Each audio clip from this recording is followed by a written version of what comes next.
একবার এক লোক একজন বড় বুজুর্গের নাম শুনেছে, তো নাম শুনে চিন্তা করেছে বুজুর্গের সাথে যাই একটু দেখা করে আসে। বুজুর্গের কাছে গিয়েছে, অনেক দূর সফর করে মানুষের কাছে জিজ্ঞেস করে বুজুর্গের বাড়ি বের করেছে। দেখে আলিশান বাড়ি। কি বাড়ি? ওরে বাপরে, আলিশান বাড়ি, ঝকমকে জৌলুসপূর্ণ, এটা ওইটা, এখানে এই গাছ লাগানো, ওখানে ওই লাগানো, এখানে ফোয়ারা লাগানো, কি সুন্দর ভাই, বাপরে বাপ। সেই লোক মনে মনে খুব ব্যথিত হলো, আর চিন্তা করলো কার কাছে আসলাম, এত দূর থেকে মেহনত করে কষ্ট করে চেষ্টা করে আসলাম, কার বাড়িতে আসলাম, এ কিসের আল্লাহ আল্লাহ, তো দুনিয়ার ভিতরে ডুবে আছে, এত আলিশান বাড়ি তার। তো সে প্রধান দরজা আছে না, প্রধান ফটকের ভিতরে নিজে নিজে একটা কবিতার পংক্তি লিখে আসছে, তার মনের ব্যথা। দেখেন না, মানুষ যখন ছ্যাঁকা খায় তখন কবি হয়।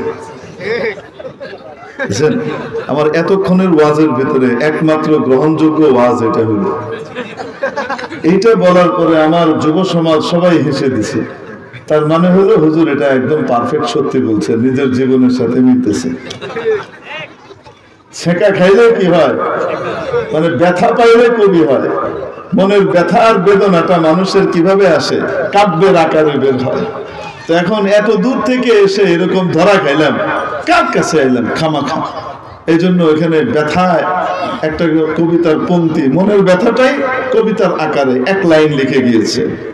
নামার দাস্তা কে দুনিয়া দোস্তে দারা, ওই ব্যক্তি আল্লাহওয়ালা হতে পারে না যে যার সাথে দুনিয়ার দোস্তি থাকে। ওই ব্যক্তি আল্লাহওয়ালা হতে পারে না যার কাছে কি থাকে, দুনিয়া থাকে। এত দুনিয়া, দুনিয়ার দোস্তি, সে আবার আল্লাহ হয় কেন? নামার দোস্ত মানে নামার দে খুদা আনস্ত।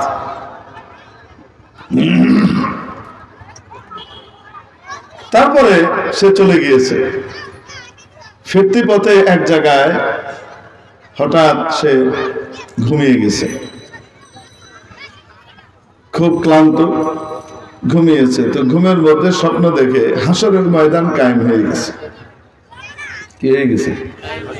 হাসরের ময়দান কায়েম হয়েছে, এবং হাসরের ময়দানের মধ্যে মানুষ ছুটোছুটি করছে যার যার মতো, এবং তার কিছু নেকির টান পড়ে গেছে। এই নেকির টান পড়ার কারণে এখন সে জাহান্নামে যাওয়ার উপযুক্ত হয়ে গেছে, জান্নাতে যেতে পারছে না। কিছু নেকি তার দরকার। এরকম আরো অনেক লোক যাদের কিছু নেকি দরকার, এদিক ওদিক ছুটে বেড়াচ্ছে, কিন্তু নেকি পাচ্ছে না, কেউ দিচ্ছে না। হঠাৎ একজন খবর দিল, ওইখানে এক লোক দাঁড়িয়ে আছে, সে দান খয়রাতের নেকি বিলি বন্টন করছে। সে কি করছে? দান খয়রাতের নেকি বিলি বন্টন করছে, যেই যায় তাকেই দেয়। দৌড় দিয়ে ওইখানে গেছে। যাওয়ার পরে দেখে যে এক একজন ওনার কাছ থেকে অনেক নেকি টেকি নিয়ে যাচ্ছে, উনি দিচ্ছেন, ঠিক আছে যাও যাও যাও, মানে উনি পার পেয়ে গেছেন, কিন্তু ওনার কাছে এত আছে, উনি এখন অন্যকে কি করছেন, দিচ্ছেন। আচ্ছা ঠিক আছে যাও। এখন এই লোক গিয়ে হাজির হয়েছে, হযরত আমার এই দরকার, নাইলে আমি জাহান্নামে চলে যাচ্ছি। তো উনি দিয়ে দিলেন। দেওয়ার পরে জিজ্ঞেস করে, হুজুর আপনি কি, আপনি সবাইকে দিচ্ছেন? তো উনি বলছেন, তোমার কাজ হয়েছে তো, নাও, তোমারটা হয়েছে তো? বলে হ্যাঁ হয়েছে তো। আগর দারাদ বড়ায় দোস্তে দারা, আমি সেই লোক। তুমি যে লিখে আসছো না আমার বাড়ির দরজায়, সে ব্যক্তি আল্লাহওয়ালা হতে পারে না যার কাছে অনেক দুনিয়া থাকে। মনে রেখো, যদি থাকে তাহলে সেটা নিজের জন্য না, দোস্তদের জন্য রাখা। সেটা আল্লাহর জন্য রাখা। আল্লাহ পাকের জন্য যে দুনিয়া থাকে, সেই দুনিয়া আখিরাতে অ্যাসেট হিসেবে আছে, সেটা আল্লাহওয়ালা হওয়ার বিরোধী নয়। হুজুর আপনি ওই শেখ যার সাথে দেখা করতে গেছিলাম? হ্যাঁ হ্যাঁ। তো এখন শেখ কি উত্তর দিয়েছেন? সে তো অর্ধেক লিখে আসছিল, শেখও অর্ধেক বলছেন। কি বলছেন?